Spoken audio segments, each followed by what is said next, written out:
সংস্কারের নামে বিসিবির গঠনতন্ত্র নিয়ে ষড়যন্ত্র হলে ঢাকা লীগ বর্জন করার হুমকি দিল সিসিডিএম এর আওতাভুক্ত ক্রিকেট ক্লাবগুলো। রাজধানীতে একটি মতবিনিময় সভায় এই ঘোষণা দেন ক্লাবগুলোর কর্মকর্তারা।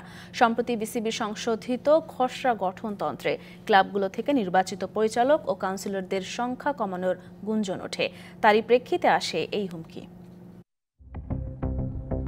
পরিবর্তিত পরিস্থিতিতে দেশের সর্বত্র চলছে সংস্কারের উদ্যোগ। ক্রীড়াঙ্গনও তার বাইরে নয়। নতুন সভাপতির নেতৃত্বে বিসিবিও গঠনতন্ত্রে আনছে নানা পরিবর্তন। সম্প্রতি প্রকাশ পেয়েছে খসড়া গঠনতন্ত্রের কিছু প্রস্তাবনা। ঢাকার ক্লাবগুলোর প্রতিনিধিত্ব করা পরিচালক সংখ্যা 12 থেকে কমিয়ে 4 এবং কাউন্সিলর সংখ্যা 76 থেকে কমিয়ে মাত্র 30-এ আনা হচ্ছে। বিভিন্ন মাধ্যমে এই সংবাদের প্রেক্ষিতে মতবিনিময় সভার আয়োজন করে ঢাকার ক্লাবগুলো। রাজধানীর একটি হোটেলে আয়োজিত এই মত বিনিময় সভায় প্রিমিয়ার থেকে তৃতীয় বিভাগ পর্যন্ত 67 ক্লাবের প্রতিনিধি উপস্থিত ছিলেন, যেখানে বিসিবির বিরুদ্ধে সংস্কারের নামে ষড়যন্ত্রের অভিযোগ তোলেন কর্তারা। এখনো কিন্তু এটা পাস হয়নি, এটা পাশের একটা প্রক্রিয়া আছে। এই প্রক্রিয়াটা যদি স্টপ হয়ে যায় তাহলে আমরা ধরে নিলাম আমরা 12 জনে আছি। কারণ এই প্রক্রিয়াটা যদি স্টপ করে দেয় আমাদের আন্দোলন উগ্র হয়ে যাবে। বিসিবির সাবেক যুগ্ম সম্পাদক ও ক্লাব সংগঠনের সভাপতি রফিকুল ইসলাম বাবু 72 ঘন্টার আলটিমেটাম দেন। জানান, সংস্কার প্রক্রিয়া পরিষ্কার না করলে প্রয়োজনে লীগ বয়কট করবে সিসিডিএম এর আওতাধীন ক্লাবগুলো। আমাদেরকে অপমান করা হয়েছে, অর্থাৎ আমাদের এই 12 জন বোর্ড ডিরেক্টর থেকে আমাদেরকে 4 জনে নিয়ে আসা হয়েছে এবং কাউন্সিলের সংখ্যা দেখেন 76 থেকে 30 জনে নিয়ে আসছে।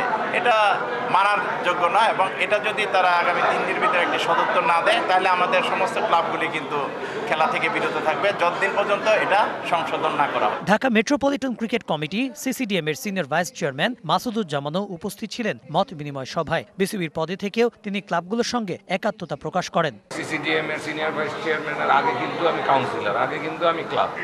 তো ওই দিক থেকে এখানে বাবু ভাই এই যে আমাদের এই ফোরাম থেকে যে কথা বলা হয়েছে, আমরা আশা করি 19 তারিখের আগেই এই সমস্ত হয়তো মিটে যাবে। যদি মিটে যায় তাহলে তো ভালো, আমরা আশা করি মিটে যাবে। আর যদি তা না হয় সেটা এই ফোরাম থেকে যেই আন্দোলনের কথা বলেছে হয়তো সেটাই হবে। বিসিবি গঠনতন্ত্র সংশোধনের জন্য 5 সদস্যের একটি কমিটি গঠন করেছে। সেই কমিটির আহ্বায়ক বিসিবি পরিচালক নাজমুল আবেদিন ফাহিম, জাতীয় ক্রীড়া পরিষদের চেয়ারম্যানের একান্ত সচিব সাইফুল ইসলাম সহ আরও 3 আইনজীবী এই কমিটির সদস্য। এই কমিটি নিয়েও প্রশ্ন তোলেন ক্লাব সংগঠকরা।